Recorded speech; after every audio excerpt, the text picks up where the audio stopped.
Hello, boys and girls. I want to make a series of videos covering education of infants. I want this video to be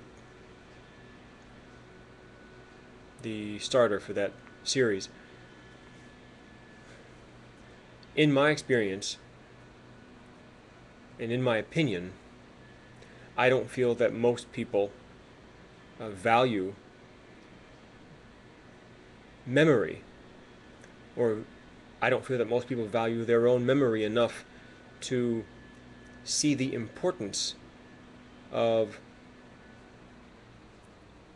educating infants physically and setting a better example, if you will, of themselves. Because I don't think that most people believe that the infant will remember things that happen to them when they're under 2 years old, under a year old. I say this because everyone, absolutely everyone that I ask if they remember themselves as an infant, or rather, what is the earliest memory they have? They say 3. Earliest. The age of 3 has been the earliest memory that people have told me overall. I think that if we were to sit down with these people and hypnotize them, of course the memory is there, and from that information we can gather that people don't forget, they just don't remember, they don't recall. They're not able to recall the memory. So maybe there's some sort of trigger that hasn't recalled the memory to surface. However, that doesn't mean that the memory is unimportant or that it is forgotten. And I think that the triggers for the memory are subjugated to the back of the mind. The things you do in everyday life, the things you smell, the things you hear, all relegated to the back submost parts of your mind, so that all the basic structures of your daily life are associated with these really early memories that you can't recall. Now, in saying that, I have experienced, apparently I'm the only one that I've found, memories of myself from under a year old and up all the way until now. I mean, of course, all the way up until now. I have not encountered anyone else who wakingly or consciously or conscientiously remembers themselves under a year old.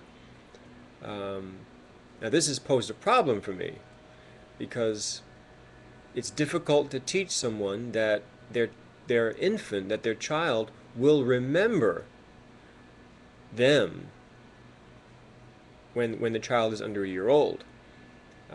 So I use the word child, and people in America like to use the word baby.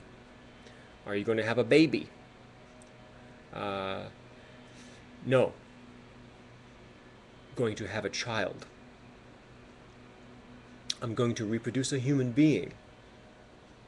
But I think that emotionally we're stuck in this baby mode, cute mode, where everything has to be cute or pixie-like when in regards to your infant, to your child.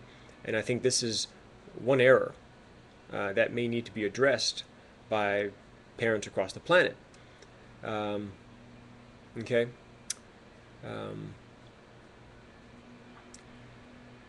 As this video is a precursor, I should go ahead and tell you some of the memories of myself when I was under a year, so that despite the fact that you can't prove it, I have proven these things to myself through my mother, who she even had a hard time remembering some of this stuff. Okay, so I remember the kitchen of my first apartment. This apartment is the one where my mother has exclaimed we moved out of when I was just over a year old. I remember the layout of the apartment, and I even described it to her as being the same as the layout of the apartment we lived in when I was 6. Bit of a ghetto type apartment. The first apartment, however, when I was under a year, it wasn't quite as ghetto. It was just, it was old, very old. I don't remember the outside, honestly. The kitchen was very small, narrow, galley kitchen. To me, it was blue. I told her it was a blue kitchen, a light blue kitchen. She later exclaimed to me that it was the kitchen was white with blue curtains in the window. There was a window, and I remember that because my high chair sat in front of the window, and she would feed me, and that's why I thought the kitchen was blue. I remember her mixing fruit juice and baby formula, like cereal, together, and I remember the graininess and the taste of that, and I likened the taste unto maltomeal, which I to this day enjoy. I remember the can of juice and the can of formula. Oddly enough, there were 2 cans. They weren't bottles of juice and a can of formula. I remember those, and I remember the box of flakes. That was my cereal. I remember that. It was like a dry flakes, and I remember even feeling the graininess or whatever it was in the bowl mixed with the taste of the apple and the formula. However, anyway, I remember when my father came home for my first year birthday, and he brought me a box of letters, like a magnetic refrigerator letters, little colorful letters, plastic that you put on the fridge to hold things up, for your kids. He bought that home and put it in front of me. Well, my hands were in front of my face, and I remember, see, I'm making the movements. The carpet was a big, it was a shag carpet. It was a blue shag carpet, and kind of like a navy blue shag carpet.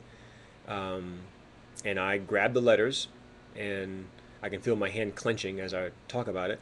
And I touched the letters, and he's in front of me. He's kneeling down like that, and I'm looking at him, and I've got a letter in my hand, and it's huge. I mean, the letter's huge. The carpet's all in my mouth and in my hands, and I remember, I remember the entire shape of the place, and anywho, not answering right now. I remember my crib. Not so much the crib, but I remember the thing that hung down in front of my face, and I guess that was like a mobile. Don't remember the details of it, but I remember like a light coming from the door hitting this mobile in front of my face, and just it's there. I mean, it's there. That's about all I remember. I don't remember the room.